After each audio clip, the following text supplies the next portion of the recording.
سامعین سے گزارش کی جاتی ہے کہ ہمارے دونوں چینلز کے پلیٹ فارم سے جتنی بھی آڈیو بکس کی ریکارڈنگ کمپلیٹ ہو چکی ہے اسے خود بھی سنیں اور زیادہ سے زیادہ شیئر کرنے کی کوشش کریں، اور ہمارے سوشل میڈیا پلیٹ فارم کے لنکس ڈسکرپشن میں دیے گئے ہیں۔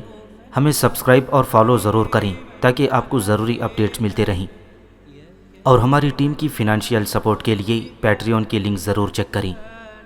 جزاک اللہ۔ بسم اللہ الرحمن الرحیم۔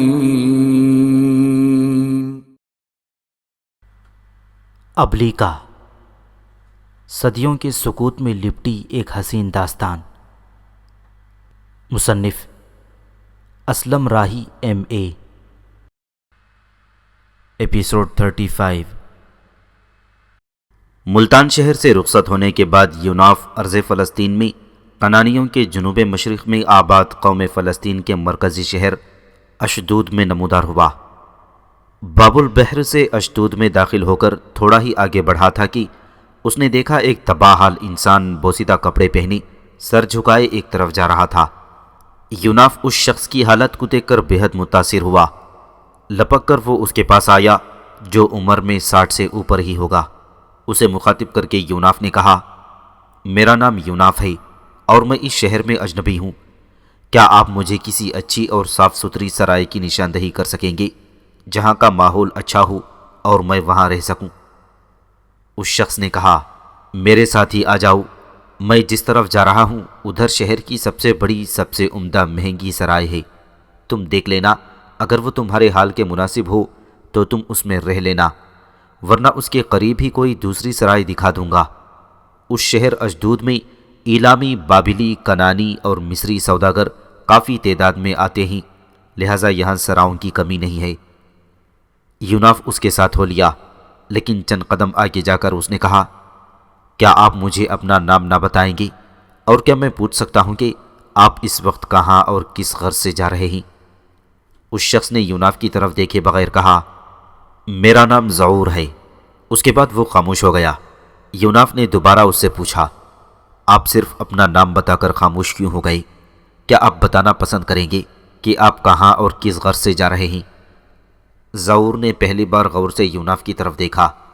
یوناف نے دیکھا اور محسوس کیا کہ اس بوڑھے کی آنکھوں میں مجبوری اور بے بسی سے نمی امڑ رہی تھی۔ پھر اس نے یوناف کے سوال کا جواب دیتے ہوئے کہا، اے اجنبی، کہ تم مجھے اپنا نام یوناف بتا چکے ہو۔ سنو، میں غربت، تنگ دستی کا مارا ہوا ایک انسان ہوں۔ میری 5 جوان بیٹیاں ہیں اور ایک بیٹا ہے جو سب سے چھوٹا ہے اور ابھی کوئی کام کرنے کے قابل نہیں ہے۔ میں اب لاغر ہوں، جنگل سے لکڑیاں کاٹ کر بازار میں بیچتا ہوں، پر اس سے میری گزر اوقات نہیں ہوتی۔ گھر میں اگر صبح کے وقت کھانے کو ہوتا ہے تو رات کے لیے کچھ نہیں ہوتا، اور اگر رات کو ہوتا ہے تو صبح خالی گزرتی ہے۔ بڑی اذیت اور تکلیف میں ہوں۔ یہاں ایک آدمی ہے، عمر کے لحاظ سے ابھی جوان ہے، اس کا نام مازن ہے۔ عام لوگوں کا خیال ہے کہ اس کے پاس اسم اعظم ہے، اس کی حویلی محل نما ہے، اس کے ہاں دولت کی ریل پیل ہے، گو اس کی تیر کمان بنانے کی ایک کارگاہ ہے، پر لوگوں کا خیال ہے کہ اس کے پاس اسم اعظم ہے جس کی وجہ سے اس کے ہاں مال و دولت کے انبار ہیں۔ میں مازن کے پاس اکثر جاتا ہوں اور اس کی منت کرتا ہوں کہ مجھے بھی یہ اسم اعظم سکھا دے، لیکن وہ مانتا ہی نہیں، انکار کر دیتا ہے اور کہتا ہے کہ میرے پاس اسم اعظم ہے ہی نہیں۔ یہ میں 10ویں بار اس کی طرف جا رہا ہوں۔ پچھلے 3 ماہ میں 9 بار میں اس کے پاس گیا ہوں۔ ہر بار وہ یہ کہہ کر مجھے ٹال دیتا ہے کہ میری محنت ہی میری اسم اعظم ہے۔ وہ مجھے بتاتا تو کچھ نہیں، پر میری مدد کرنے پر ضرور آمادہ ہو جاتا ہے، لیکن میں نے ہمیشہ اس کی طرف سے امداد کی پیشکش قبول کرنے سے انکار کیا ہے اور اسم اعظم پر ہی بضد رہا۔ اب میں پھر اس کی طرف جا رہا ہوں کیونکہ اس وقت وہ اپنے گھر پر ہوتا ہے۔ کارگاہ میں وہ بات نہیں سنتا، پر اپنے گھر میں ضرور وقت دیتا ہے۔ اب دیکھو آج وہ کیا جواب دیتا ہے۔ میں نے بھی تہیہ کر رکھا ہے کہ اس سے اسم اعظم حاصل کر کے رہوں گا۔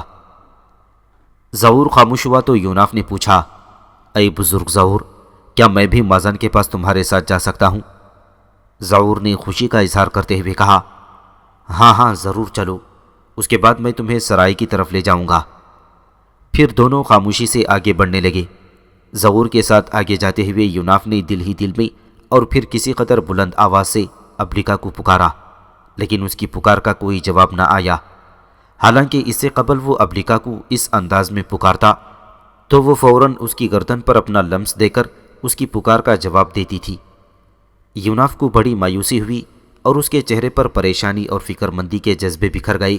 پھر یوناف کو جلد ہی سنبھل جانا پڑا، کیونکہ وہ ایک حویلی کے سامنے آ گئی تھی۔ ظہور نے یوناف پر انکشاف کرتے ہوئے کہا، اے مہربان اجنبی، یہی مازن کی حویلی ہے۔ پھر ظہور آگے بڑھا اور اس نے حویلی کے دیوان خانے کے دروازے پر دستک دی۔ تھوڑی دیر بعد وہ دروازہ کھلا اور 30-35 برس کا ایک شخص نمودار ہوا۔ اسے دیکھتے ہی ظہور نے کہا، اے مازن، میں آج تیرے پاس پھر وہی درخواست لے کر آیا ہوں کہ مجھے اسم اعظم بتا دو تاکہ میں اپنی بدحالی کو خوشحالی سے بدل سکوں۔ مازن نے کہا، اے ظہور، یہ سب تمہاری غلط فہمی ہے، میرے پاس کوئی اسم اعظم نہیں۔ ہاں، میری یہ محنت ہی میرا اسم اعظم ہے، پر تم مانتے ہی نہیں۔ دیکھو، تم اندر آ جاؤ، آج میں تمہارے ساتھ ایک فیصلہ کن معاملہ کرتا ہوں۔ ظہور جب اندر جانے لگا تو مازن سارا دروازہ کھول کر ایک طرف ہٹ گیا۔ یوناف نے دروازے میں سے دیکھا، اندر دیوان خانے میں نقدی کا ایک ڈھیر لگا ہے اور اس کے گھر والے اسے گن رہے ہیں اور تھیلوں میں ڈال رہے ہیں۔ یوناف نے کوئی فیصلہ کیا اور کہا، اے بزرگ ظہور، آپ اندر جائیں، میں ایک کام نمٹا کر تھوڑی دیر میں یہیں آ کر آپ سے پھر ملتا ہوں۔ ظہور نے اس سے کچھ کہنا چاہا، لیکن یوناف نے اسے موقع نہ دیا اور فوراً پیچھے ہٹ گیا۔ ناچار ظہور آگے بڑھا اور مازن کے دیوان خانے میں داخل ہو گیا۔ یوناف فوراً اپنی سری قوتوں کو حرکت میں لایا، اپنے اطراف میں احتیاط سے دیکھا اور پھر وہاں سے غائب ہو گیا۔ اس کے بعد وہ مازن کی حویلی میں داخل ہوا۔ وہاں سے اس نے نقدی کی چند تھیلیاں اٹھا لی۔ پھر وہ دیوان خانے میں ظہور اور مازن کی گفتگو سننے کے لیے رک گیا۔ مازن نے ظہور کو اندر لا کر ایک نشست پر بٹھا دیا اور کہا، دیکھو بزرگ ظہور، میں تمہیں کئی بار کہہ چکا ہوں کہ میرے پاس کوئی اسم اعظم نہیں ہے، پر تم مانتے ہی نہیں، نہ ہی تم میری طرف سے مالی امداد قبول کرتے ہو۔ دیکھو، دیوان خانے میں اس وقت کس قدر نقدی پڑی ہے، اس میں سے تم اپنی ضرورت کے مطابق اٹھا لو اور اپنے گھر جا کر اسے کام میں لاؤ۔ ظہور نے مایوسی سے کہا، نقدی لینی ہوتی تو میں پہلے ہی لے چکا ہوتا۔ میں تو اسم اعظم کے لیے آتا ہوں اور آتا رہوں گا۔ اس موقع پر اگر میں تمہاری طرف سے نقدی کی پیشکش قبول کرتا ہوں تو اس کا مطلب یہ ہوگا کہ میں نقدی کے لالچ میں یہاں آتا رہا ہوں، جبکہ میں ایسا نہیں چاہتا۔ میں اپنے عزم پر قائم ہوں اور میں تم سے اسم اعظم ہی قبول کروں گا۔ مازن چند ثانیوں تک گردن جھکائے سوچتا رہا، پھر اس نے ظہور کو ایک نیا مشورہ دیتے ہوئے کہا، اگر تم نقدی کے بجائے صرف اور صرف اسم اعظم ہی چاہتے ہو تو سنو، ابھی اٹھو اور شہر کے جنوبی دروازے پر جا کر بیٹھ جاؤ۔ تم شام تک وہاں رہو اور جو واقعہ تمہیں سب سے زیادہ متاثر کری وہ واپس آ کر مجھ سے کہو، پھر میں تمہارے ساتھ اسم اعظم کا فیصلہ کروں گا۔ ظہور اٹھ کھڑا ہوا، اے مازن، میں تمہارے کہنے پر یہ کام بھی کر کر دکھاتا ہوں۔ اسی وقت یوناف بھی باہر نکلا اور دیوان خانے کے باہر ایک طرف ہٹ کر ظاہر ہوا۔ ظہور باہر آیا تو وہ اس کی طرف لپکا اور بولا، اے بزرگ ظہور، کیا تمہارا کام ہو گیا؟ ظہور نے ذرا پر امید لہجے میں کہا، چلو چلتے ہیں۔ یوناف اس کے ساتھ ہو لیا۔ ظہور نے پھر کہا، اے یوناف، مازن کچھ مانا تو ہے، اس نے مجھے کہا ہے کہ میں شہر کے جنوبی دروازے پر جا کر بیٹھوں اور وہاں جو بھی واقعہ مجھے سب سے زیادہ متاثر کرے وہ آ کر اسے کہوں، پھر اس کے بعد اسم اعظم کا مسئلہ میرے ساتھ طے کرے گا۔ تھوڑا سا آگے جا کر ظہور چونک کر چلتے چلتے رک گیا۔ اس نے یوناف کی طرف دیکھا اور اپنے آپ کو ملامت کرتے ہوئے بولا، میں بھی کس قدر احمق ہوں، اپنے کام میں ایسا لالچی اور اندھا ہو گیا ہوں کہ تمہیں سرائے کی جانب لے جانا تو مجھے یاد ہی نہیں رہا۔ چلو میں تمہیں سرائے دکھا دوں، پھر وہاں سے میں جنوبی دروازے کی طرف چلا جاؤں گا۔ جواب میں یوناف مسکرا دیا اور نرم لہجے میں بولا، پہلے ہم دونوں جنوبی دروازے کی طرف چلتے ہیں، وہاں شام تک دیکھتے ہیں کہ کیا غیر معمولی واقعہ پیش آتا ہے، اس کے بعد میں سرائے جاؤں گا۔ ظہور خوش ہو گیا اور بولا، اچھا تو چلو پھر چلیں۔ پھر وہ دونوں تیز تیز قدم اٹھاتے ہوئے آگے بڑھ گئے۔ یوناف اور ظہور دونوں شہر کے جنوبی دروازے پر جا کر بیٹھ گئے۔ کافی دیر تک وہ وہاں بیٹھے رہے، لیکن کوئی ایسا واقعہ پیش نہ آیا جو انہیں متاثر کر سکتا۔ شام سے تھوڑی دیر پہلے ایک بوڑھا جنگل کی طرف سے شہر کے جنوبی دروازے کی طرف آیا۔ وہ کوئی لکڑہارا لگتا تھا، کیونکہ اس کے کندھے پر کلہاڑا تھا اور اپنے آگے آگے وہ جو گدھا ہانک رہا تھا اس پر ایندھن کے لیے استعمال ہونے والی لکڑیاں لدی ہوئی تھیں۔ بوڑھا دروازے پر آیا تو شہر پناہ کے محافظوں نے اس سے لکڑیاں شہر میں لے جا کر بیچنے کا محصول طلب کیا۔ بوڑھے نے ان کی منت کرتے ہوئے عاجزی سے کہا، اس وقت میرے پاس کچھ نہیں ہے، حسب معمول لکڑیاں بیچ کر محصول ادا کر دوں گا۔ ایک محافظ بری طرح چلایا، تمہاری عادت ہو گئی ہے اور تم روزانہ ایسا ہی کرتے ہو۔ بوڑھے نے ہاتھ جوڑ دیے، اگر روزانہ وعدہ کرتا ہوں تو اپنے وعدے کا بھرم بھی تو رکھتا ہوں، اور لکڑیاں بیچ کر تم لوگوں کو محصول ادا کر کے پھر اپنے گھر کا رخ کرتا ہوں۔ کیا تم میں سے کوئی مجھ پر یہ الزام لگا سکتا ہے کہ میں محصول ادا کیے بغیر کبھی گھر چلا گیا تھا؟ شہر پناہ کا وہ محافظ کچھ زیادہ ہی غصیلا اور غضبناک لگتا تھا۔ وہ اٹھا اور بوڑھے کو دھکا دے کر ایک طرف گرا دیا اور اس کا گدھا جس پر لکڑیاں لدی ہوئی تھیں ایک طرف باندھ دیا۔ پھر زور سے چلا کر بولا، یہ گدھا ادھر بندھا ہوا ہے، آج تم محصول پہلے ادا کرو گے تبھی ہم تمہیں شہر میں داخل ہونے دیں گے۔ قبل اس کے کہ وہ بوڑھا کوئی جواب دیتا، یوناف اپنی جگہ سے اٹھ کر بوڑھے کے پاس آیا اور اسے سہارا دے کر زمین سے اٹھایا اور پوچھا، اے میرے بزرگ، آپ اس عمر میں یہ مشقت کا کام کیوں کرتے ہیں؟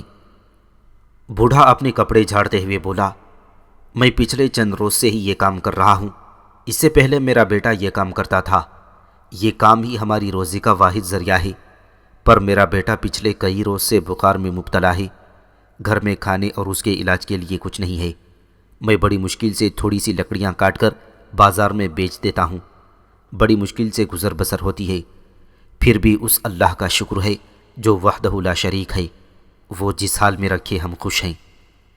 یوناف نے چونک کر پوچھا، کیا تم خدائے واحد کے ماننے والے موحد ہو؟ بوڑھے نے کہا، میں دین ابراہیمی کا ماننے والا ہوں، اور اس دین کے پیروکار اس شہر میں کچھ اور لوگ بھی ہیں۔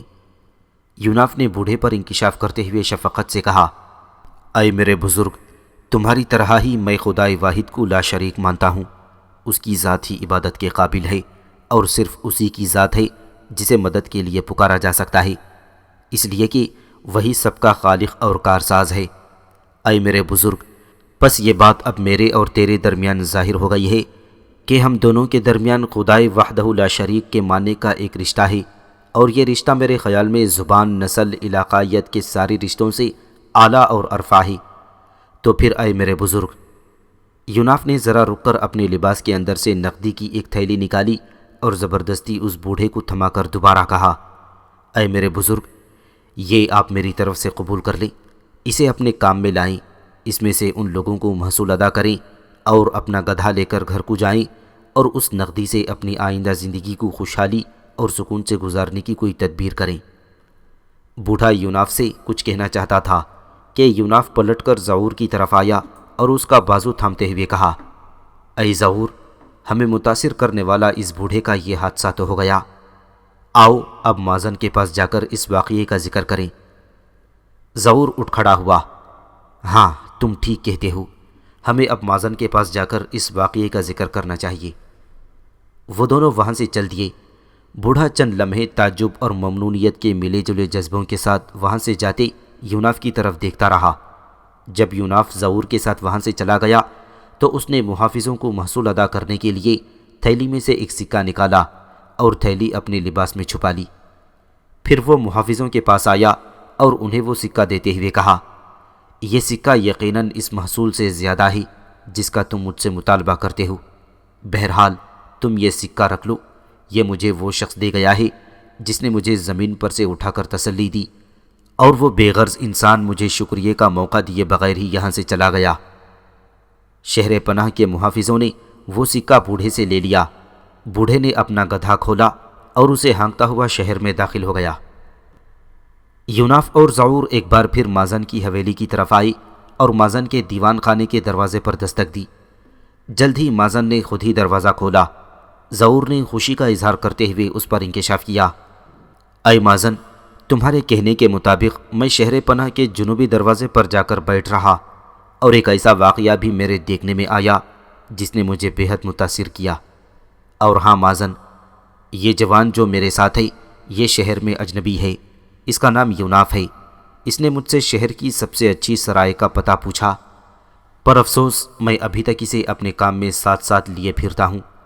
اب تمہارے ساتھ معاملہ طے کرنے کے بعد میں اسے دجون کی سرائے کی طرف لے جاؤں گا۔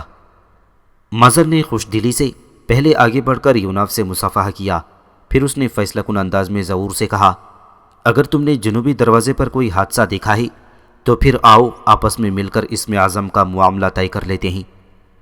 مازن کی اس فراخ دلانہ پیشکش پر یوناف اور ظہور آگے بڑھ کر دیوان خانے کی خالی نشستوں پر بیٹھ گئے۔ مازن بھی ان دونوں کے سامنے ایک نشست پر بیٹھ گیا۔ پھر اس نے پوچھا، اے ظہور، اب بتاؤ جنوبی دروازے پر تم نے کیا دیکھا جس نے تمہیں متاثر کیا؟ ظہور ذرا سنبھل کر بیٹھا اور کہنے لگا، اے مازن، ہم دونوں شہر پناہ کے جنوبی دروازے پر جا کر بیٹھ گئے۔ شام سے تھوڑی دیر قبل ایک بوڑھا وہاں آیا۔ وہ جنگل سے لکڑیاں کاٹ کر لایا تھا اور بازار میں بیچ کر روزی کمانا چاہتا تھا۔ شہر پناہ کے محافظوں نے اس سے محصول طلب کیا، لیکن بوڑھے کے پاس دینے کے لیے کچھ بھی نہیں تھا۔ اس نے محافظوں سے کہا کہ وہ یہ لکڑی فروخت کر کے اس کا محصول ادا کر دے گا، کہ وہ پہلے بھی ایسا ہی کرتا رہا ہے، لیکن ظالم محافظ نہ مانا۔ انہوں نے بوڑھے کو دھکا دے کر زمین پر گرا دیا اور اس کا گدھا جس پر لکڑیاں لادی تھیں دروازے کے پاس باندھ لیا۔ پھر یوناف اس بوڑھے کی طرف بڑھا۔ اس نے بوڑھے کو نقدی کی ایک تھیلی دی تاکہ وہ اس سے محصول ادا کر کے شہر میں داخل ہو جائے اور باقی نقدی کو کام میں لا کر اپنی روزی کا کوئی اور سلسلہ پیدا کرے۔ اس کے بعد ہم دونوں تو ادھر آ گئے جبکہ وہ بوڑھا محصول ادا کر کے شہر میں داخل ہو گیا۔ اے مازن، یہ ہے وہ واقعہ جو شہر کے جنوبی دروازے پر رونما ہوا اور جس نے مجھے بے حد متاثر کیا۔ میرا دل بار بار پکارتا تھا کہ کاش شہر پناہ کے وہ ظالم محافظ محصول لیے بغیر ہی اس بوڑھے کو شہر میں لکڑیاں لے کر داخل ہونے کی اجازت دے دیتے۔ تو اے مازن، اب تم کہو اسم اعظم کے متعلق تم کیا کہتے ہو؟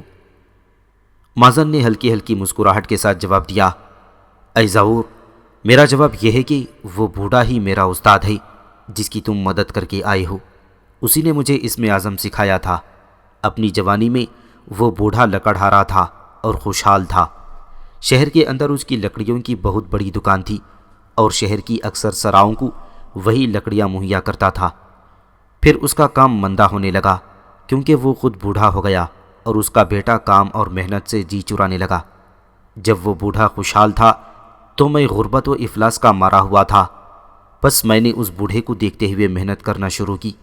پہلے بازاروں میں حمال کا کام شروع کیا، پونجی جمع کرتا رہا اور اپنی محنت میں اضافہ کرتا رہا، اور ہر فضول کام پر میں نے محنت کو ترجیح دی۔ اور اے ظہور، اس محنت کا نتیجہ ہے کہ آج میں نہ صرف شہر کے اندر تیر کمان کی ایک بڑی کارگاہ کا مالک ہوں بلکہ شہر کے امیر ترین لوگوں میں سے ہوں۔ سو اے ظہور، تو ناحق اسم اعظم جاننے کے لیے میری حویلی کے چکر لگاتا رہا۔ محنت ہی اسم اعظم ہے، لگاتار محنت کرو، انجام کار تم دیکھو گی کہ محنت کا پھل میٹھا اور بابرکت ہوتا ہے۔ یوناف اپنی جگہ سے اٹھا اور اس نے مازن سے مصافحہ کرتے ہوئے کہا، آپ نے بزرگ ظہور کو کیا عمدہ سبق دیا ہے؟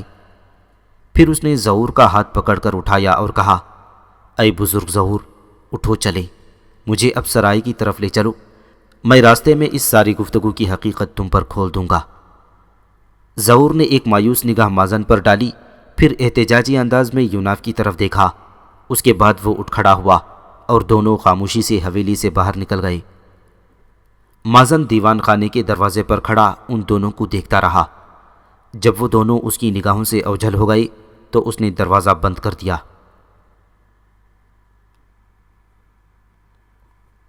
سرائے کی طرف جاتے ہوئے یوناف نے ظہور کو مخاطب کر کے کہا، اے ظہور، مازن نے تمہیں بوڑھے کی مثال دے کر یہ سمجھانے کی کوشش کی ہے کہ اس کے پاس اسم اعظم نہیں ہے، بلکہ اس نے جو کچھ حاصل کیا ہے اپنی محنت سے کیا ہے، لہٰذا اس کے لیے محنت ہی اسم اعظم ہے۔ سو اے ظہور، اب میں تمہیں ایک راستہ بتاتا ہوں، اور وہ راستہ یہ ہے کہ تم اس شہر اشدود کے بازار میں بقال کی دکان شروع کر لو۔ اس سے تمہیں خوب آمدنی ہوگی اور تم اس قابل ہو جاؤ گی کہ اپنی بچیوں کی شادیاں کرنے کے علاوہ کچھ سرمایہ بھی اپنے پاس جمع کر سکو گے۔ اس طرح تم اس شہر میں مازن جیسے ہی پرسکون اور خوشحال زندگی بسر کر لو گے۔ ظہور نے مایوسی سے کہا، پر اے مہربان یوناف، اشدود کے بازار میں بقال کا کام شروع کرنے کے لیے ایک بڑی رقم کی ضرورت ہے اور میرے پاس کچھ بھی نہیں ہے۔ یوناف نے موقع دے کر مازن کے گھر سے لی ہوئی تھیلیوں میں سے ایک تھیلی اپنے پاس سے نکال کر زبردستی اور جلدی سے ظہور کو تھمائی اور کہا، اے ظہور، وہ نقدی اس تھیلی کے اندر ہے جس سے تم اس شہر میں بقال کی دکان شروع کرو گے۔ اور دیکھو بزرگ ظہور، اب میں آپ کی طرف سے اس نقدی کے متعلق کوئی بات نہ سنوں گا۔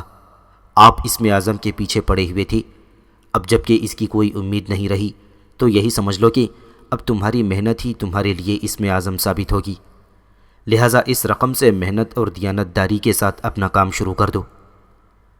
نقدی کی تھیلی دینے کے بعد یوناف ظہور کو بولنے کا موقع نہ دینا چاہتا تھا، اور چونکہ چلتے چلتے وہ اب ایک ایسی جگہ آ گئے تھے جہاں اب سامنے ایک بہت بڑی عمارت دکھائی دے رہی تھی، لہٰذا یوناف نے اس عمارت کی طرف اشارہ کرتے ہوئے پوچھا، اے ظہور، یہ جو سامنے بہت بڑی عمارت ہے یہ کیا ہے؟ یہ دجون دیوتا کا معبد ہے، عمارت کی طرف دیکھتے ہوئے ظہور نے کہا، اور ہاں، اس معبد کے سامنے ہی وہ سرائے ہے جس کی طرف میں تمہیں لے جا رہا ہوں، اور اس معبد کی نسبت سے اس سرائے کو بھی دجون کی سرائے کہتے ہیں۔ یوناف نے تائید کی، ہاں، تم نے مازن کے ساتھ گفتگو کے دوران دجون کی سرائے کا ذکر کیا تھا، اور اے ظہور، اس وقت تو میں اس سرائے میں قیام کروں گا، اس معبد میں نہ جا سکوں گا، تو کیا تم مجھے اس معبد اور دجون دیوتا کے متعلق کچھ نہ بتاؤ گے؟ ظہور کچھ دیر سوچتا رہا، پھر بولا، اے یوناف، دجون ہمارا قومی دیوتا ہے، گو ہماری ہمسایہ کنانی قوم اس کو غلے اور اناج کا دیوتا مانتی ہے، لیکن ہمارے ہاں اس کی حیثیت مچھلیوں کے دیوتا کے ساتھ ساتھ ایک قومی اور سب سے بڑے دیوتا کی ہے۔ جس طرح کنانیوں کے ہاں سب سے بڑا دیوتا بعال کو تسلیم کیا جاتا ہے، بالکل ویسے ہی ہمارے ہاں دجون کو سب سے بڑا دیوتا خیال کیا جاتا ہے۔ اپنی شکل اور اصل میں بھی یہ دوسرے دیوتاؤں سے مختلف اور عجیب ہے، اس لیے کہ اس کا اوپر کا دھڑ انسان کا ہے اور نیچے کا مچھلی کا ہے۔ دجون کے اس مندر کو بیت دجون بھی کہہ کر پکارا جاتا ہے۔ تم کبھی اس معبد کے اندر ضرور جانا، اس کا اندرونی حصہ قابل دید ہے۔ دجون دیوتا کی شکل و اصل قصص القرآن میں یوں ہی لکھی ہے کہ اس کا آدھا دھڑ انسانی اور باقی آدھا مچھلی کے مشابہ تھا۔ موجودہ زمانے میں فلسطین کے شہر رملہ کے قریب ایک بستی بیت دجون نام کی موجود ہے، کبھی یہیں دجون کا معبد اور اشدود شہر تھا۔ دونوں چلتے چلتے اب اس جگہ آ گئے تھے جہاں دائیں طرف دجون مندر اور بائیں طرف دجون کی سرائے تھی۔ وہاں رک کر بائیں طرف سرائے کی طرف اشارہ کرتے ہوئے ظہور نے کہا، اے یوناف، یہ ہے دجون سرائے، یہ سب سے صاف ستھری ہے، پر اس کے ساتھ ساتھ دوسری سرائوں سے بھی کچھ مہنگی ہے۔ ظہور نے مزید کہا، دوسری سرائیں ایک منزلہ ہیں جبکہ یہ 2 منزلہ ہے، اب آؤ سرائے میں چل کر تمہارے قیام کا بندوبست کرتے ہیں۔ یوناف خاموش رہا، دونوں سرائے میں آ گئے۔ سرائے کا مالک گھنی مگر چھوٹی چھوٹی داڑھی والا ایک بوڑھا تھا۔ یوناف نے اسے مخاطب کر کے کہا، کیا مجھے قیام کے لیے سرائے کی اوپر کی منزل میں کوئی کمرہ مل جائے گا؟ پھر سرائے کے مالک کے جواب دینے سے قبل ہی یوناف نے مٹھی بھر سکے اس کے سامنے ڈال دیے اور کہا، فی الحال یہ رقم رکھ لو اور مجھے بتا دینا کہ ان سکوں کے عوض میں کب تک اس سرائے میں قیام کر سکوں گا۔ اگر میں پہلے چلا گیا تو یہ سارے سکے تمہارے، اور اگر میرا قیام طویل ہوا تو میں اور رقم ادا کر دوں گا۔ سرائے کے مالک نے وہ رقم سمیٹ لی اور یوناف کو ایک چابی تھما کر کہا، اوپری منزل پر شاہراہ کی طرف دجون دیوتا کے معبد کے بالکل سامنے تیسرا کمرہ آپ کا ہوگا۔ یہ کمرے بہت اچھے ہیں کیونکہ ان کے اندر سے معبد کا سارا منظر واضح دکھائی دیتا ہے۔ یوناف نے چابی لی، پھر ظہور کا ہاتھ تھام کر وہ کمرے سے باہر آ گیا اور بولا، اے بزرگ ظہور، اب تم اپنے گھر جاؤ اور جس طرح میں نے کہا ہے اس طرح عمل کرو۔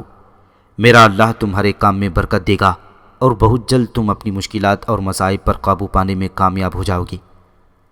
ظہور نے ممنونیت سے کہا، میں تمہارا انتہائی احسان مند ہوں کہ تم نے میرے لیے ایک راستے کا تعین کیا ہے، اور مجھے امید ہے کہ میں اس پر کامیاب رہوں گا۔ کیا ایسا ممکن نہیں کہ تم میرے ساتھ میرے گھر چلو کہ میں اپنے اہل خانہ سے تمہارا تعارف کرواؤں؟ وہ سب تم سے مل کر یقیناً بہت خوش ہوں گے۔ یوناف نے ظہور کا شانہ تھپ تھپایا، اس وقت تو تم اکیلے ہی جاؤ، میں پھر کبھی تمہارے ساتھ چلوں گا۔ اس کے ساتھ ہی اس نے مصافحے کے لیے ہاتھ آگے بڑھا دیا۔ ظہور نے اس سے ہاتھ ملایا اور رخصت ہو گیا۔ یوناف مڑا اور سرائے میں داخل ہو گیا۔ ہکسوس کو مصر سے نکالنے کے بعد احموس اول مصر کا مطلق العنان بادشاہ بن گیا۔ اس نے کئی اہم کام سر انجام دیے تھے۔ سب سے پہلا کام تو اس نے یہ کیا کہ مصر کا دارالحکومت ممفس کے بجائے تھیبیس شہر کو قرار دیا۔ اس طرح تھیبیس کی اہمیت میں اضافہ ہونے لگا۔ دوسرا اہم کام اس نے یہ کیا کہ اس کے دور تک مصر کا سب سے بڑا دیوتا را تھا، لیکن احموس اول نے را کے بجائے آمون دیوتا کو ترجیح دی۔ حالانکہ آمون اس سے قبل تھیبیس کے علاقائی اور چھوٹے دیوتاؤں میں شمار ہوتا تھا، لیکن احموس نے آمون کو سب سے بڑا اور مصر میں سب دیوتاؤں کا دیوتا قرار دے دیا۔ اس کا نتیجہ یہ نکلا کہ کل تک را دیوتا اور اس کے پجاریوں کے سامنے آمون دیوتا اور اس کے پجاریوں کو پوچھا نہ جاتا تھا، اور اب حالت یہ ہو گئی تھی کہ آمون کے معبدوں اور پجاریوں کی ہر طرف عزت افزائی شروع ہو گئی اور را اور اس کے پجاریوں کی ناقدری ہونے لگی۔ تیسرا اہم کام احموس نے یہ کیا تھا کہ ہکسوس تو اپنے دور میں جاگیرداری نظام کا خاتمہ کر چکا تھا، لیکن اس نے اپنے ان دوستوں اور رشتہ داروں کو خوب نوازا جنہوں نے ہکسوس کے خلاف جنگ میں اس کی مدد کی تھی۔ اس طرح احموس نے ایک طرح سے پھر جاگیردارانہ نظام کی ابتدا کر دی۔ اس کے ان تین اہم کاموں کا ذکر تاریخ قدیم دنیا میں تفصیل سے ملتا ہے۔ ہکسوس یعنی عمالقہ کو مصر سے نکالنے کے بعد احموس کو جو سب سے بڑا مسئلہ درپیش تھا وہ یہ تھا کہ اس کی نوزائیدہ مملکت پر جنوب کے وحشی نوبیان قبائل نے حملے شروع کر دیے تھے۔ لہٰذا اس نے اپنے مختصر دور حکومت میں چوتھا بڑا کام یہ کیا کہ ان وحشی اور سرکش نوبیان قبائل پر تابڑ توڑ حملے شروع کر دیے اور بار بار انہیں شکست دی اور انہیں مصر کی سرحدوں سے بھاگ جانے پر مجبور کر دیا۔ احموس اول کے بعد اس کا بیٹا آمون ہوتب مصر کی تخت پر بیٹھا، لیکن اس نے اپنے دور حکومت میں کوئی خاص کارنامہ سر انجام نہ دیا۔ اس کے بعد احموس اول کا داماد تہوتمس اول تخت نشین ہوا۔ اس نے مصر کی بہتری کے لیے کارہائے نمایاں سر انجام دیے۔ تہوتمس نے تخت نشین ہونے کے بعد تین بڑے اہم کام سر انجام دیے تھے، جن کی بنا پر نہ صرف مصر کی سلطنت میں وسعت ہوئی بلکہ اس کی دولت اور قوت میں بھی اضافہ ہوا۔ اس نے جو پہلا کام کیا وہ یہ تھا کہ اس نے جنوب کے وحشی نوبیان قبائل کے خلاف خوفناک یلغار شروع کر دی۔ اس نے ان قبائل کو مغلوب کر لیا۔ نوبیان کی سرزمین کو اس نے ایک صوبے کی حیثیت سے مصر میں شامل کر لیا اور وہاں اس نے اپنا مصری حاکم مقرر کیا۔ مصر کی بہتری کے لیے تہوتمس نے دوسرا کام یہ کیا کہ اس نے مغرب میں بسائی قبائل کو زیر کر لیا، جو آئے دن مصر کی سرحدی علاقوں پر حملہ آور ہو کر شورش اور فساد برپا کرتے تھے۔ اس نے مکمل طور پر ان کی سرکوبی کر دی۔ تہوتمس کا تیسرا قابل ذکر کارنامہ اور یادگار کام یہ ہے کہ اس نے مغربی اور جنوب کی سرحدوں کو محفوظ اور مضبوط کرنے کے بعد ایک جرار لشکر کے ساتھ صحرائے سینا کے اس پار شامی علاقے پر یلغار کر دی۔ وسیع علاقوں کو رونتا ہوا دریائے فرات تک آگے نکل گیا۔ اس نے کسی علاقے پر قبضہ نہ کیا، لیکن اس کا اصل مقصد ان علاقوں پر لشکر کشی کر کے مال و دولت حاصل کرنا تھا، جس میں وہ پوری طرح کامیاب رہا۔ اس حملے میں تہوتمس کے ہاتھ ڈھیروں دولت لگی۔ اس دولت سے اس نے آمون دیوتا کے معبد تعمیر کرائے اور آمون کے پجاریوں کو خوب نوازا، بڑی بڑی عمارتیں تعمیر کی، اپنے لشکر کے انفرادی اور حرب و ضبط کی قوت میں اضافہ کیا، رعایا کی حالت کو درست کیا اور ایک طرح سے مصر کی تعمیر نو کی، جس سے مصر میں فارغ البالی اور خوشحالی کا دور دورہ ہو گیا۔ تہوتمس اول کے بعد اس کا بیٹا تہوتمس دوم کے نام سے مصر کا بادشاہ بنا۔ اس کی دو بیویاں تھیں، ایک بیوی سے اس کا ایک ہی بیٹا جس کا نام تہوتمس سوم دکھایا گیا۔ اس کی دوسری بیوی جو اس کی بہن بھی تھی، اس کا نام خدشت سوت تھا۔ یہ عورت انتہائی خوبصورت، ہوشیار، دانشمند اور پرلے درجے کی عیار بھی تھی۔ اپنے شوہر سے جو مصر کا بادشاہ اور اس کا بھائی بھی تھا، اس کی صرف دو لڑکیاں تھیں۔ تہوتمس دوم کی پہلی بیوی فوت ہو گئی تو اس کا بیٹا تہوتمس سوم جو ابھی چھوٹا ہی تھا، اسے آمون دیوتا کے معبد میں پجاری بنا دیا گیا۔ اس لڑکے کا حکمران طبقے کی طرف کوئی دھیان نہ تھا، وہ بس ایک پجاری کی حیثیت سے آمون دیوتا کے معبد میں گوشہ گیری کی زندگی بسر کرنے لگا۔ احموس اول سے پہلے مصر کا سب سے بڑا دیوتا را تھا، اور احمس اول نے را کے بجائے آمون دیوتا کو مصر کا سب سے بڑا اور قومی دیوتا قرار دے دیا تھا، لہٰذا اس کے اس فیصلے سے را دیوتا کے پجاریوں کی دل شکنی اور آمون کے پجاریوں کی حوصلہ افزائی ہوئی تھی۔ اس طرح مصر کے اندر پجاریوں کے دو گروہ بن گئے تھے، ایک را کو ماننے والے اور دوسرا آمون کو ماننے والے۔ تہتمس دوم مصر کا برائے نام بادشاہ تھا، اصل طاقت و قوت اس کی خوبصورت بیوی اور بہن حتشبسوت کے ہاتھ میں تھی۔ کوئی بھی حکم سوت کی اجازت کے بغیر جاری نہ کیا جاتا تھا۔ اس کی شادی کم سنی میں ہی تہتمس سے ہو گئی تھی، لہٰذا وہ ابھی جوان ہی تھی کہ اس کی دونوں بیٹیاں نفرور اور سیبل بھی جوان ہو گئیں۔ چونکہ پجاری دو گروہوں میں تقسیم ہو گئے تھے، اس لیے را دیوتا کے بڑے پجاری اتریکا اور آمون دیوتا کے بڑے پجاری سبارا کے درمیان بھی عداوت اور چپ خلش چل نکلی۔ اتریکا کا سوت کے پاس اکثر آنا جانا رہتا تھا اور سبارا کو خدشہ تھا کہ کہیں اتریکا سوت کے ساتھ مل کر پھر آمون کے بجائے را کو بڑا اور قومی دیوتا قرار نہ دلوا دے، لہٰذا اس نے سوت اور اتریکا دونوں کے خلاف سازشوں کا جال پھیلانا شروع کر دیا۔ مشہور مورخ جوزف وارڈ بھی اس امر کا انکشاف کرتا ہے کہ تہتمس سوم کو اس کے بچپن سے ہی آمون دیوتا کے معبد میں پجاری بنا دیا گیا تھا۔ سبارا نے اپنی سازشوں کی ابتدا یوں کی کہ اس نے آمون دیوتا کے معبد میں تہتمس دوم کا جو بیٹا تہتمس سوم پجاری بن گیا تھا اسے اپنے کمرے میں طلب کیا۔ جب یہ تہتمس سبارا کے کمرے میں آیا تو سبارا نے اس کے ساتھ تعلق اور شفقت کا اظہار کیا، پھر بڑی نرمی سے کہا، اے تہتمس، کیا تجھے خبر ہے کہ میں نے تجھے یہاں کیوں اپنے کمرے میں بلوایا ہے؟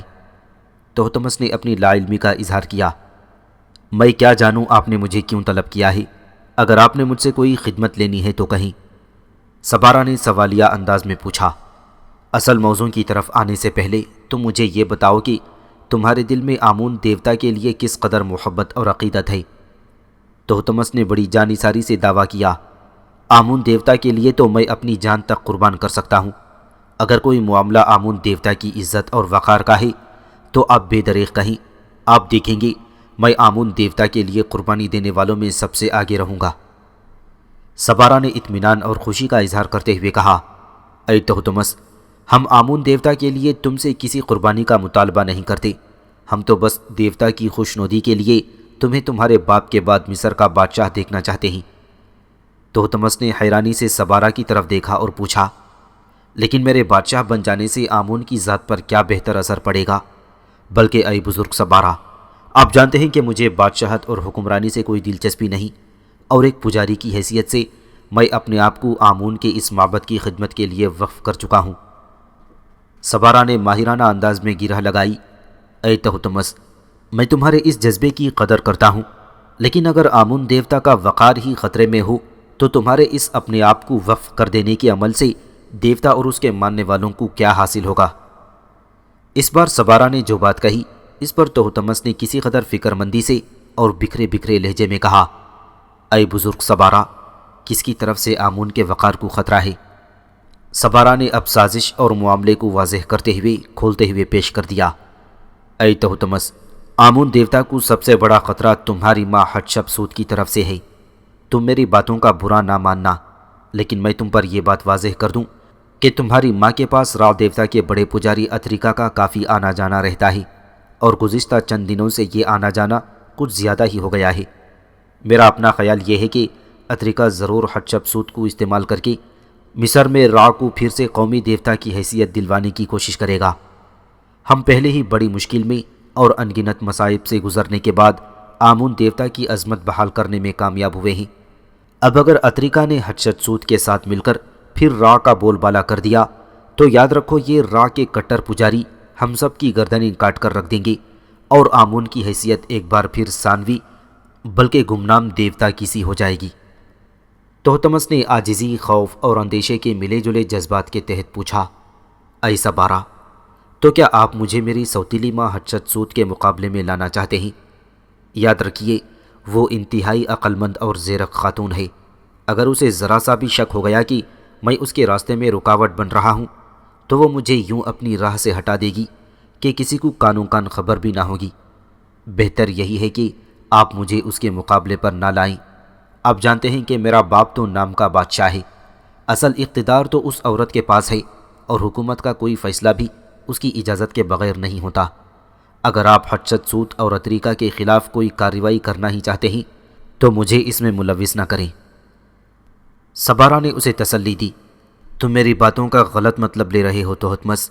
سنو، ہم تو صرف یہ چاہتے ہیں کہ اپنے باپ کے بعد تم مصر کے بادشاہ بنو، تاکہ تمہاری وجہ سے پورے مصر میں آمون دیوتا کا بول بالا ہو۔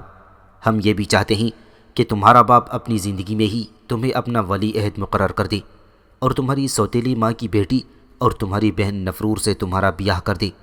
اس طرح باپ کی موت کے بعد تم مصر کے بادشاہ بن جاؤ گی، اور چونکہ حدشت سود کی اپنی بیٹی تمہاری بیوی ہوگی، لہٰذا وہ تمہارے خلاف کسی قسم کی انتقامی کارروائی نہ کرے گی۔ اور اے تہتمس، تم جانتے ہو کہ نفرور مصر کی حسین ترین لڑکیوں میں سر فہرست ہے۔ اگر وہ تمہاری بیوی بنتی ہے تو یہ تمہاری خوش قسمتی ہوگی، جبکہ شاہی خاندان میں ہر کوئی نفرور کو اپنانے کی کوشش میں ہے۔ حدشت سود کی اس حسین بیٹی کا نام جوزف واٹسن نے نفرور ہی لکھا ہے۔ دبی دبی مسکراہٹ کے ساتھ تہتمس نے کہا، اے بزرگ سبارہ، آپ کی ساری باتیں، سارے انکشافات درست اور محکم ہیں، پر مجھے کیوں کر اپنے باپ ہی کی زندگی میں ولی عہد قرار دیا جائے گا، اور کیسے حسین نفرور کے ساتھ میری شادی ہو جائے گی؟ اس پر سبارہ نے اس کے کندھے پر ہاتھ رکھ کر اپنے قریب کیا، پھر بڑی رازداری کے لہجے میں کہا، اے تہتمس، چند دنوں بعد آمون دیوتا کا میلہ لگے گا۔ اس میلے کے دوران جب ملک کے کونے کونے سے لوگ یہاں تھیبیس شہر میں آمون دیوتا کے اس معبد میں جمع ہوں گے، تو ہم تمہارے باپ، سوتیلی ماں اور بہنوں کی موجودگی میں ایک خرق عادت اور فوق البشری مظاہرہ کریں گے۔ وہ اس طرح کے میلے والے دن جب سب لوگوں کی موجودگی میں تم جتنی مرتبہ آمون دیوتا کے مجسمے کے سامنے گزرو گے تو دیوتا تمہاری عزت اور تعظیم کے لیے جھک جائیں گے، اور جب ایسا ہوگا تو پھر دیکھنا کہ لوگ تمہیں کتنا وقار اور عزت دیتے ہیں۔ اس دن تم بار بار آمون کے سامنے سے گزرنا، تاکہ دیوتا بار بار تمہیں تعظیم دے اور سب لوگ غور سے اسے دیکھ سکیں۔ بلکہ میں تو یہ کہوں گا کہ پہلی مرتبہ تم اپنے باپ، سوتیلی ماں اور بہنوں کے ساتھ ہی آمون دیوتا کے سامنے سے گزرنا، تاکہ وہ دیوتا کو تمہارے سامنے جھکتا ہوا دیکھیں اور تمہاری عظمت کے قائل ہو جائیں۔ تہتمس نے دلچسپی سے سبارہ کی طرف دیکھتے ہوئے پوچھا، اے بزرگ سبارہ، آپ کا کہنا درست ہے کہ جب آمون دیوتا میرے سامنے سب لوگوں کے سامنے بار بار جھکے گا تو سب لوگ مجھے عزت دیں گے، پر آمون دیوتا مجھ گنہگار کے سامنے کیوں کر جھکے گا؟ سبارہ نے اس بار تحکمانہ انداز اختیار کیا، آمون کو تمہارے سامنے جھکنا ہوگا اور بار بار جھکنا ہوگا، اور اس کو بار بار جھکانے کا بندوبست بھی میں نے کر لیا ہے۔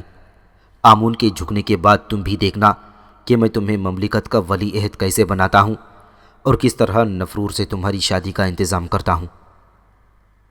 اس کے ساتھ ہی سبارہ نے زور سے تالی بجائی۔ ایک پجاری فوراً ہی اندر آ گیا۔ سبارہ نے اس سے کہا، سیواک کو میرے پاس بھیجو۔ پجاری باہر نکل گیا۔ اس کے جانے کے تھوڑی دیر بعد ایک معمر شخص جس کی داڑھی مونچھیں سب سفید چاندی ہو رہی تھیں سبارہ کے کمرے میں داخل ہوا۔ سبارہ نے اٹھ کر اس معمر شخص سے مصافحہ کیا اور ساتھ ہی اس نے تہتمس کو مخاطب کرتے ہوئے جلدی سے کہا، اے تہتمس، ان سے ملو، یہ ابیدوس شہر کے سب سے بڑے ساحر سیواک ہیں۔ یہ آمون کے بت کو تمہارے سامنے میلے کے دن بار بار سرنگوں کریں گے۔ میں نے صرف اسی مقصد کے لیے ان کو ابیدوس سے بلوایا ہے۔ یہ آج ہی یہاں پہنچے ہیں۔ سنو تہتمس، ابیدوس میں لوگوں کو سحر و طلسم سکھانے کا جو سب سے بڑا ادارہ ہے، یہ اس ادارے کے سب سے محترم اور آزمودہ کار ساحر ہیں۔ تہتمس نے آگے بڑھ کر سیواک سے مصافحہ کیا، جبکہ سبارہ مسلسل اپنی بات کو جاری رکھتے ہوئے کہہ رہا تھا، اے تہتمس، اس معاملے کو راز ہی رہنا چاہیے کہ ہم نے سیواک ساحر کی خدمات حاصل کر کے آمون کو تمہارے سامنے سرنگوں کیا تھا، اس لیے کہ اس میں صرف ہماری ہی بہتری نہیں ہے۔ اس طرح ہم ہمیشہ کے لیے آمون کا بول بالا کرنے کی ایک راہ نکال لیں گے، اور را دیوتا کا سب سے بڑا پجاری اتریکا حتشب سود کی حمایت حاصل کرنے کے باوجود اپنا مقصد حاصل کرنے میں کامیاب نہ ہو سکے گا۔ بلکہ اے تہتمس، اس میں تمہاری ذات کے لیے بھی بے حد منافعت ہے، اور وہ اس طرح کہ تم سلطنت کے ولی عہد قرار دیے جاؤ گے، اور مصر کی حسین ترین شہزادی نفرور تمہاری بیوی بن جائے گی۔ آمون دیوتا کو مافوق البشر انداز میں اپنے سامنے جھکا کر تہتمس کو ولی عہد بنانے اور حسین نفرور کا شوہر بنانے کے سارے حالات کو تاریخ قدیم دنیا میں بڑی تفصیل سے بیان کیا گیا ہے۔ پھر تہتمس نے سر کو جھکاتے ہوئے کہا، اے بزرگ سبارہ، جب اس کام میں میری ذات کے لیے فوائد زیادہ ہیں تو کیوں کر میں اس راز کو فاش کر دوں؟ اس پر سیواک ساحر نے بھی لبوں کو جنبش دی اور کہا، اے سبارہ، تہتمس کو یہ بھی بتا دو کہ اس راز کو فاش کرنے کا انجام کیا ہوگا، تاکہ اسے معلوم ہو اور اس راز کو یہ فاش کرنے کی کوشش نہ کرے۔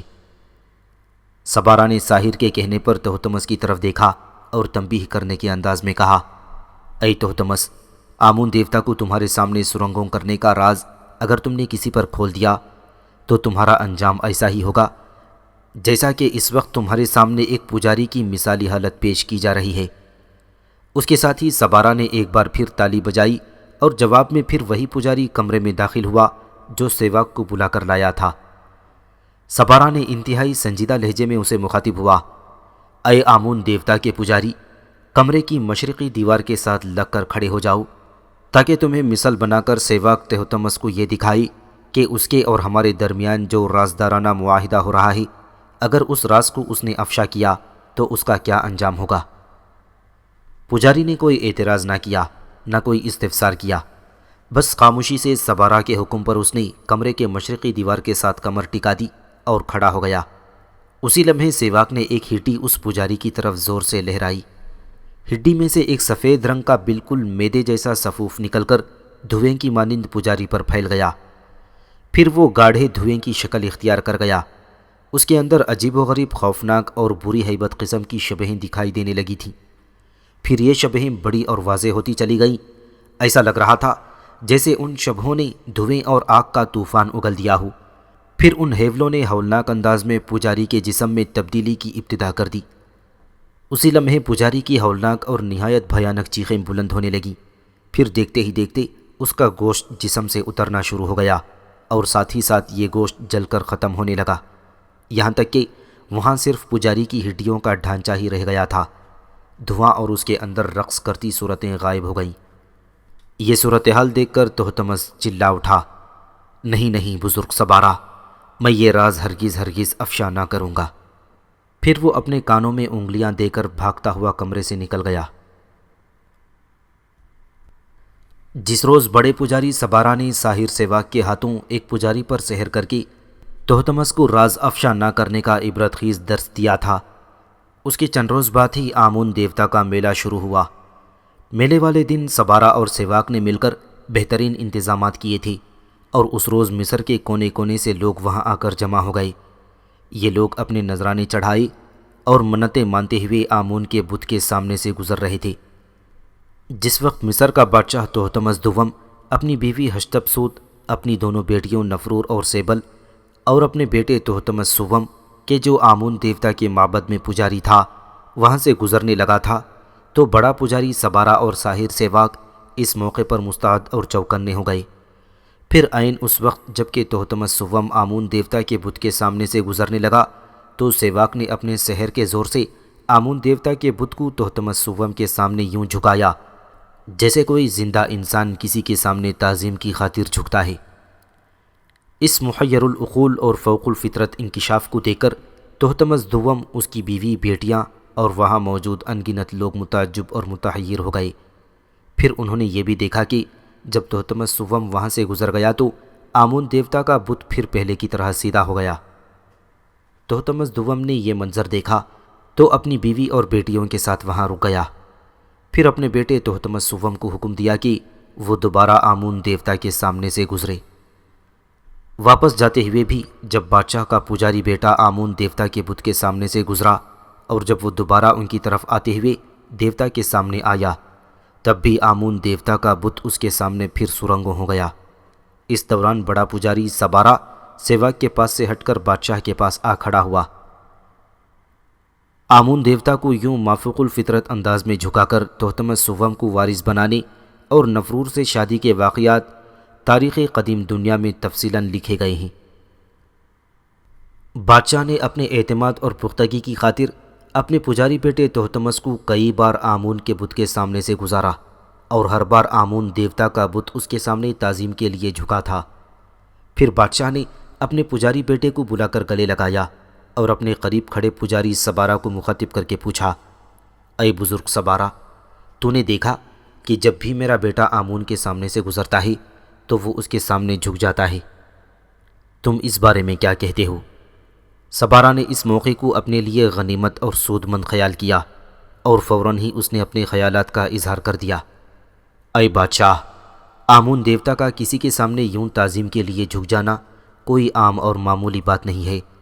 آمون دیوتا کا یوں تحتمس سوم کے سامنے جھکنا اس فیصلے کی دلیل ہے کہ دیوتا کی خوشنودی آپ کے بیٹے کے ساتھ ہے، لہٰذا اس موقع پر ان حالات کو دیکھتے ہوئے آپ کی اور ملک کی بہتری کے لیے میں آپ کو یہی مشورہ دوں گا کہ آپ اپنے بیٹے کو اپنا ولی عہد اور وارث مقرر کر دیں۔ اس طرح آپ کا یہ فیصلہ مصر کی خوشحالی اور سلامتی کا باعث ہوگا۔ تحتمس دوم کو سبارہ کا یہ مشورہ ایسا پسند آیا کہ اس نے سبارہ کو آگے بڑھ کر گلے سے لگا لیا۔ سبارہ نے اس کیفیت سے مزید فائدہ اٹھاتے ہوئے فوراً ہی بادشاہ کو دوسرا مشورہ بھی دے دیا۔ اے بادشاہ، اب جب کہ آپ کے بیٹے کے حق میں آمون دیوتا کی طرف سے یہ معجزہ ظاہر ہو ہی چکا ہے کہ دیوتاؤں کے دیوتا کی رضامندی اور خوشنودی آپ کے پجاری بیٹے کے ہاتھ میں ہے، تو میں یہ کہوں گا کہ آپ اپنی بیٹی نفرور کی شادی تحتمس سوم سے کر دیں۔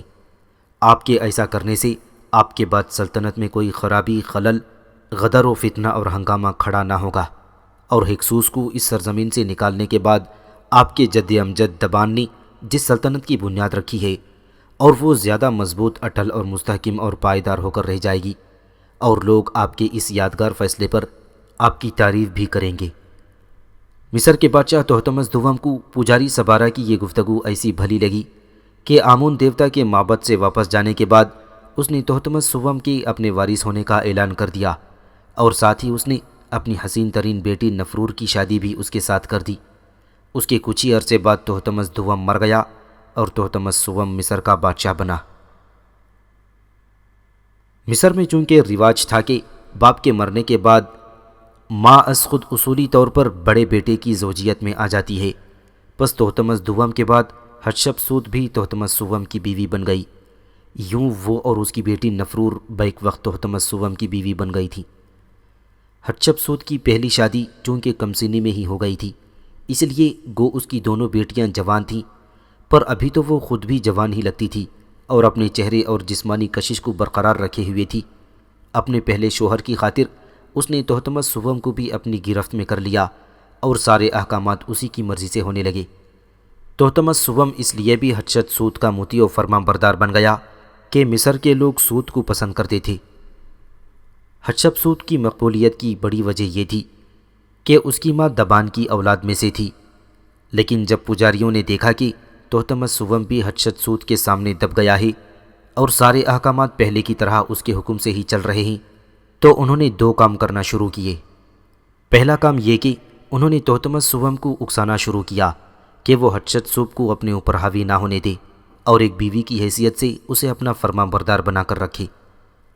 دوسرا کام انہوں نے یہ کیا کہ سبارہ نے پورے ملک کے کونے کونے میں آمون دیوتا کے پجاریوں کو حکم دے دیا تھا کہ وہ عام لوگوں میں آمون دیوتا کی تحتمس کے آگے جھکنے کے واقعے کی خوب تشہیر کریں، تاکہ لوگوں کی نظروں میں تحتمس کو اس کی ماں حتشبسوت پر فضیلت مل سکے، اور یہ کہ اس کی مقبولیت کم ہو سکے اور تحتمس اسے اپنی گرفت میں رکھنے میں کامیاب ہو جائے۔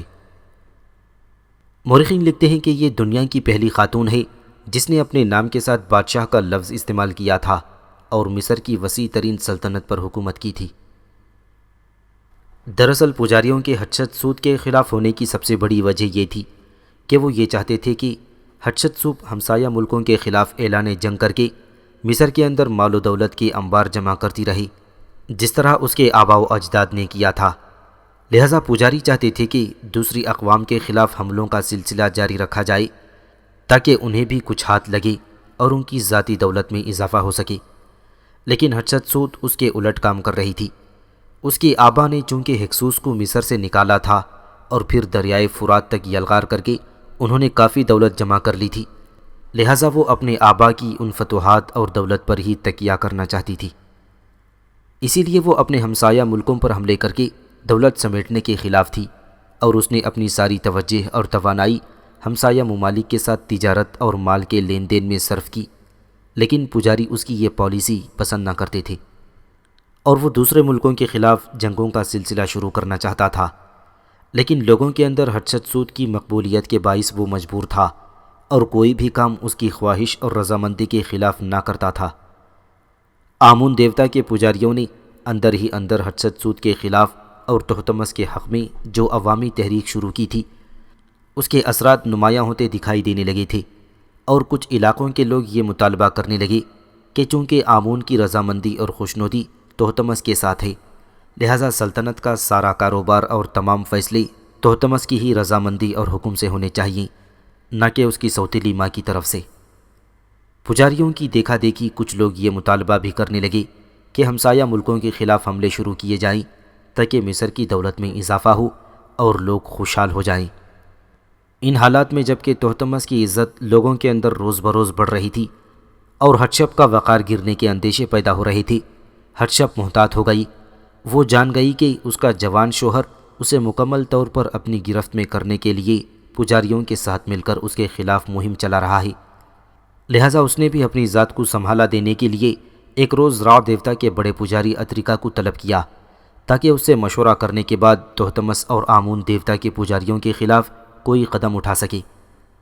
اتریکا کو اپنے پاس بلاتے ہوئے حتشبسوت نے بڑے احتیاط سے کام لیا تھا اور اسے اس وقت بلایا جب تہتمس وہاں موجود نہ تھا۔ حتشب نے پہلے سارے حالات اتریکا کو سنائے۔ اتریکا نے سارے حالات کو خاموشی سے سنا، اور جب وہ خاموش ہوئی تو اتریکا نے کہا، اے مقدس ملکہ، گو آپ کے سارے حالات میں نے بڑے صبر و سکون سے سن لیے ہیں، لیکن اگر آپ نہ بھی بتاتیں تب بھی یہ سب کچھ میرے علم میں تھا، اور میں اس راز سے بخوبی آگاہ ہوں کہ جس طرح آمون دیوتا کو تہتمس کے سامنے تعظیم کے لیے جھکانے کے لیے ایک خرق عادت کام کیا گیا ہے، اور یہ کہ اس کام کے ذریعے نہ صرف اسے مصر کا بادشاہ بنا دیا گیا بلکہ لوگوں کی نگاہوں میں اسے پسندیدہ اور ہر دل عزیز بنانے کے لیے دیوتاؤں کا پسندیدہ قرار دیا گیا تھا۔ اے مقدس خاتون، یہ سب باتیں مجھ سے چھپی ہوئی نہیں ہیں، ایسے کام عموماً پجاری لوگ کرتے رہتے ہیں۔ سو آمون دیوتا کے پجاریوں نے بھی اپنے ساتھی پجاری تہتمس اور آپ کے موجودہ شوہر کو بادشاہ بنانے کے لیے اور اس کے ذریعے اپنے فوائد کے حصول کے لیے یہ غیر معمولی کام دکھا کر عام لوگوں کو بے وقوف بنایا اور اپنا کام نکال لیا۔ حتشبسوت نے چونک کر اور انتہائی تعجب و حیرت کا اظہار کرتے ہوئے کہا، تو کیا اے محترم اتریکا، تمہارا خیال ہے کہ آمون کے تہتمس کے سامنے جھکنے میں سچائی اور حقیقت نہیں ہے؟ اتریکا غصے اور خفگی کا اظہار کرتے ہوئے بولا، ہرگز نہیں، آمون دیوتا کے تہتمس کے سامنے جھکنے میں کوئی سچائی اور حقیقت نہیں ہے، بلکہ یہ کام آمون دیوتا کے بڑے پجاری سبارا نے ابیدوس کے ساحر سیواک کے ساتھ مل کر کیا تھا۔ سیواک کے ایک ساتھی ساحر کا نام اوریاس ہے، جو سیواک کے ساتھی ابیدوس کے اس ادارے میں کام کرتا ہے جہاں سحر اور طلسم کی تعلیم دی جاتی ہے۔ اوریاس بھی سحر و طلسم میں ایسے ہی مہارت رکھتا ہے جیسی سیواک کو حاصل ہے۔ سیواک نے میلے کے روز اپنے سحر کے ذریعے بار بار آمون کے بت کو تہتمس کے سامنے سب لوگوں کی موجودگی میں جھکا دیا تھا، ورنہ تہتمس جو آمون کا ایک عام اور تیسرے درجے کا پجاری رہا ہے، وہ ایسا نیک اور مقدس کہاں ہے کہ دیوتا اس کے سامنے جھک کر اپنی خوشنودی کا اظہار کرے۔